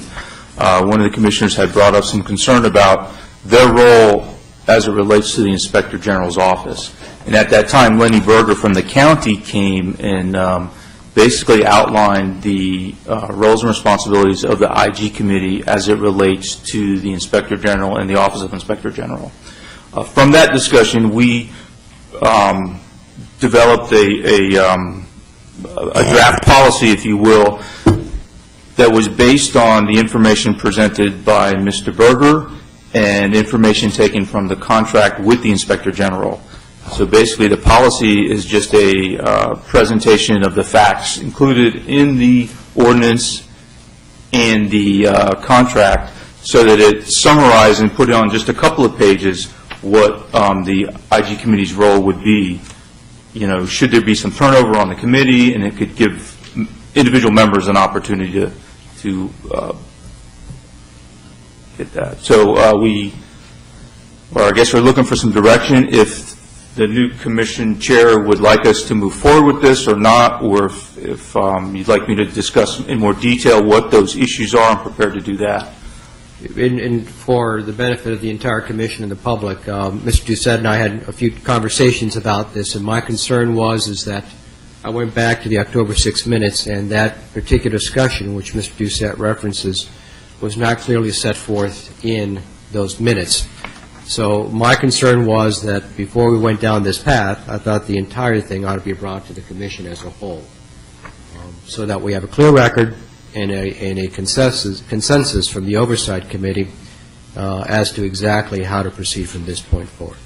If I could paraphrase Mr. Doucette, I think the concern is that you want some parameters as to what the IG's office does, specifically the IG itself, or as to the contract itself of the IG. No, sir.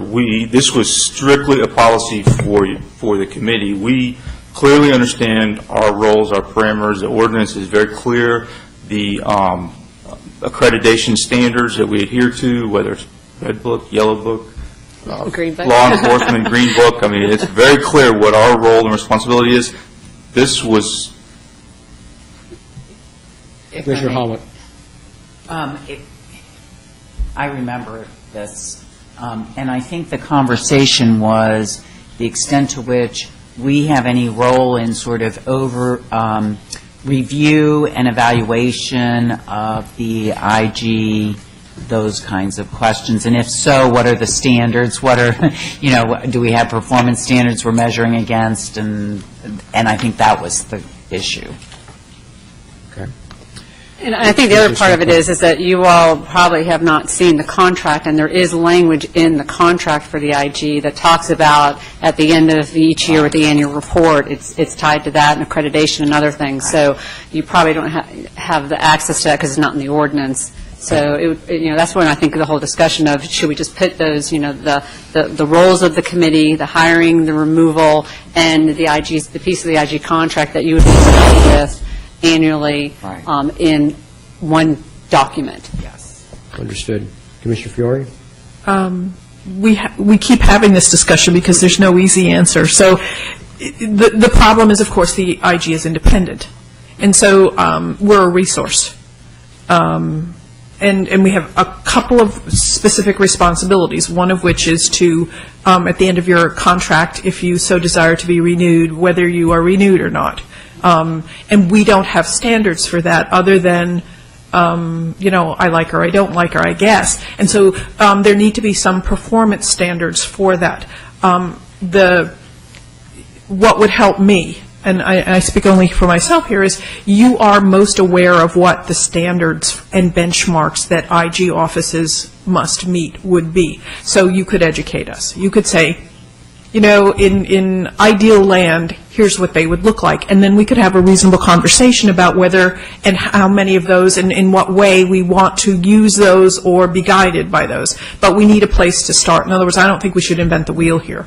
So you could help us, even though you can't require us and we can't require you, but you could educate us and give us some information. How are other IGs evaluated? How are other contract renewals handled? What are the really important things? I mean, we know what we're looking for in terms of some kinds of things, subjective things, but I think we need some objective help from you. The other piece of it is, as I understand it, but again, speaking only for me, I think we're only reviewing General Steckler.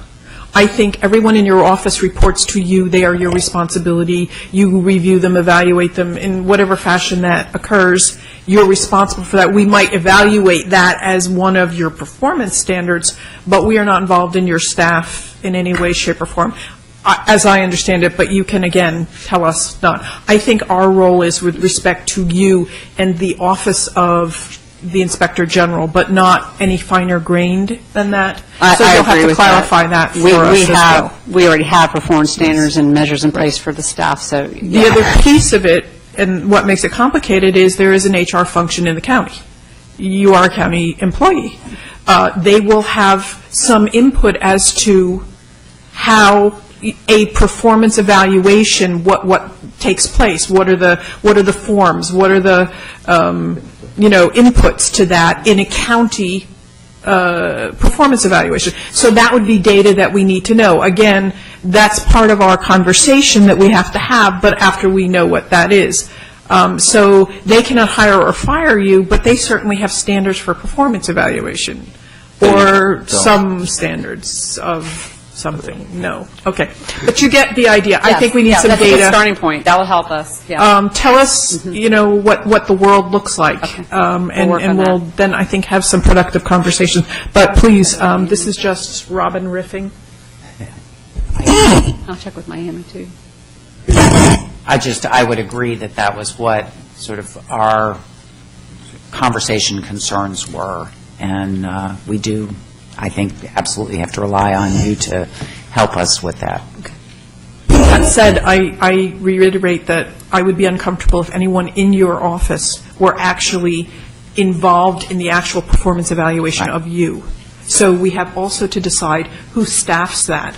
My view is that it's the county, because that's just a preparation of materials and, formatting, I guess I would say. But I would be very uncomfortable if the IG office did that. I don't know if there's a better solution. That is the concern. Yeah, I think just as the county helped us with the process of doing the interviews and the hiring, that it really is a sort of a just support process rather than anything involved in the decision-making. And I have talked to Brad Merriman a little bit about just, the assistance there and the salary stories, all that kind of stuff, and he said they would be willing to assist on that. So I'll, as we get more into this and there might be more responsibilities, I'll talk to Brad. My concern, as I expressed to Mr. Doucette, was that this discussion obviously would be public and transparent and properly noticed so that everyone knew what we would be discussing. I didn't want to take away from your time or the time of the public today and to get their issues out, because the presentation, I think it's very important, and the public speaking to us is very important. And I think this would be a more detailed discussion that I think we all need to have at some point in the future. I would only add that the whole matter of independence is the linchpin of how this process goes forward, and this oversight committee was designed with that in mind, I think, and I frankly wouldn't want to do anything or give up anything from our oversight that would create an independence problem going forward. That's paramount. And I will recall that to Dr. Fiore's credit, that during the interview process, the question that was asked of every candidate is, will you pursue certification? And I'd like to just point out, remind everybody here and the public that your certification was, I think, set a record of sorts, and in terms of the speed in which it was occurred, and those are no small task. That's generally, it takes years for that certification to occur, because I guess from your standpoint, you were building it from the ground up and you know how to do it. So your office was certified in record time.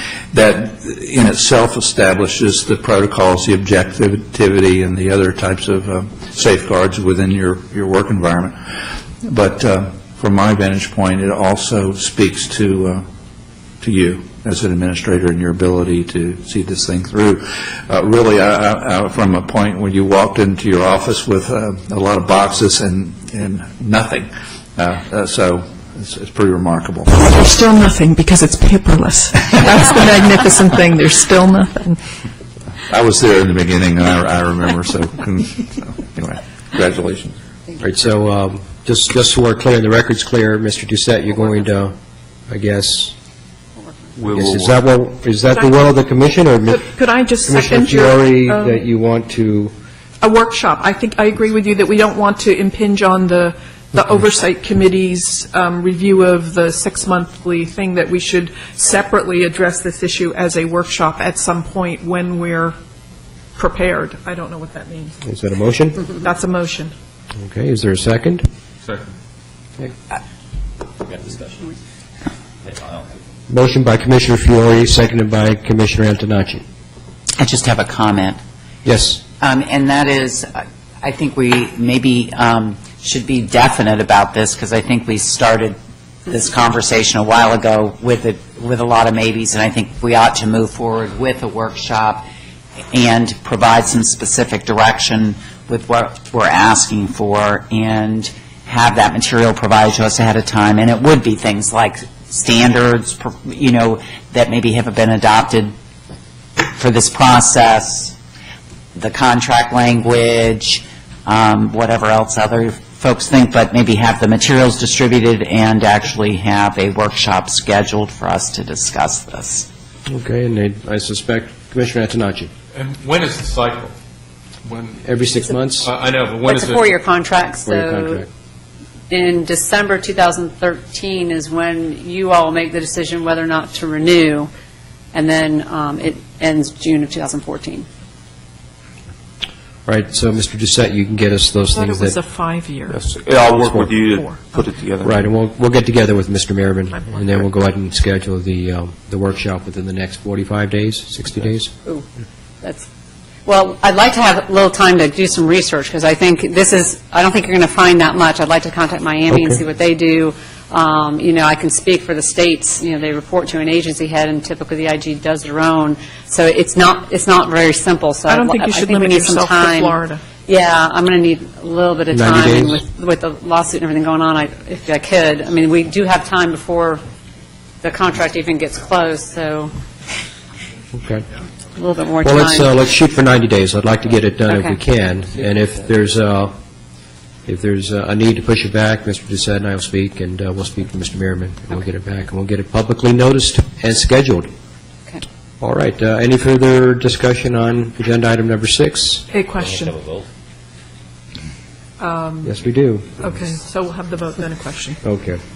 All right, so there's a motion and a second. All those in favor signify by saying aye. Aye.